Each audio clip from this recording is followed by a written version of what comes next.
সারিবদ্ধ অনেকগুলো দোকান, হাজারো মানুষের পদচারণা। সব দোকানে রয়েছে দোকানদার, ক্রেতা আসছেন, পছন্দের পণ্যও কিনছেন। তবে এতগুলো দোকানের মাঝে দেখা মিলল এক ভিন্ন রকমের দোকান, যেখানে কোনো দোকানদারই নেই, আছে পণ্য আর তাতে নির্ধারণ করা আছে দাম। মনে হবে না এটি বাংলাদেশের কোনো দোকান। উন্নত দেশের শপিং সেন্টারের আদলেই দোকানটি চলছে কুষ্টিয়ার কুমারখালীর স্টেশনের পাশে। শরীফ বিশ্বাসের পাঠানো তথ্যে ভিন্ন রকম দোকান নিয়ে দেখুন একটি ডেস্ক রিপোর্ট। ছবি তুলেছেন এসআই সুমন। ভিন্ন রকম দোকান, নামের মতো দোকানটির বেচা কেনার নিয়ম কানুনও ভিন্ন। দোকানদার ছাড়াই দিব্যি চলছে লেনদেন, নেই দর কষাকষি কিংবা ক্রেতা ঠকানোর কোনো আয়োজন। জিনিসের গায়ে লেখা মূল্য দেখে বাক্সে টাকা রেখে পণ্য নিয়ে যান ক্রেতারা। কুষ্টিয়ার কুমারখালী স্টেশনের পাশে ব্যতিক্রমী এ দোকানে বিক্রি হয় চাদর, গামছা, তোয়ালে, রুমাল আর লুঙ্গি।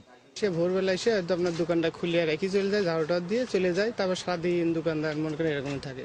এখানে ফিক্সড রেট আর সবাই জিনিস কিনছে এবং যে বক্সটা আছে সেই ফিক্সড রেট দেখে সেখানে টাকা দিয়ে যাচ্ছে।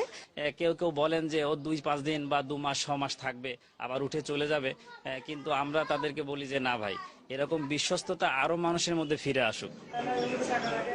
দোকানের মালিক হামিদুর রহমান শিপন পেশায় হকার, প্রায় 1.5 বছর ধরে চালাচ্ছেন কাপড়ের এই দোকানটি। ছোট্ট এই দোকানে আলাদা লোক নেওয়ার সামর্থ্য নেই, তাছাড়া এর আয় দিয়ে চলে না সংসারও, তাই বেছে নিয়েছেন এমন বিস্ময়কর পদ্ধতি। আমি নিজে রুমাল তুমাইলে কিনে কাটিয়ে কাটিং করে সেলাই করে আমি বিভিন্ন জায়গায় বেছে বেড়াই।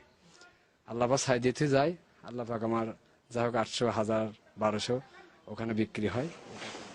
আরো বড় বিষয় হলো এখন পর্যন্ত ঘটেনি কোনো চুরির ঘটনাও। শিপনের বিশ্বাস, সমাজে এখনো ভালো মানুষ আছে যেখানে মালিক কিংবা বিক্রেতা ছাড়াই ব্যবসা করা সম্ভব। ভিন্ন রকম দোকান করছে, আমার এই পর্যন্ত খোয়া যায় নাই। আমি দৈনিক স্টক মিল করি, আল্লাহর রহমতে সমস্যা হয় না। সবচেয়ে বড় বিশ্বাস হচ্ছে মানুষ। বিশ্বাসে মানুষের পর বিশ্বাস করে আমি থুয়ে যাই, মানুষ সেটা আমার বিশ্বাসে মর্যাদা রাখছে। প্রতিদিন সন্ধ্যায় ফিরে এসে বাক্স খুলে সারাদিন বিক্রি হওয়া টাকা সংগ্রহ করেন শিপন।